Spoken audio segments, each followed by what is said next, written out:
د قوشتبې کانال په اړه طالبانو حیرانوونکی اعلان وکړ.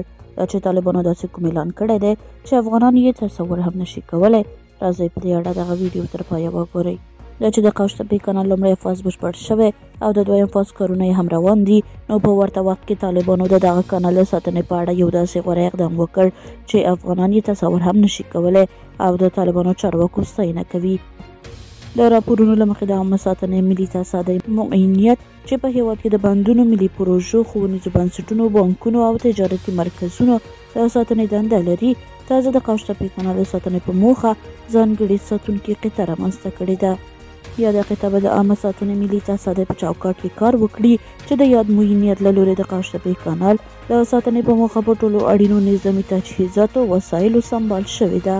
تر دې وړاندې هم طالبانو د آبادۍ او وطن جوړونې په تړاو داسې اقدامات ترسره کړي دي چې حتی مخالفین یې هم ستاینه کوي او د دغه ډول کارونو په ترسره کولو کې ورته د خیر غوښتنه کوي.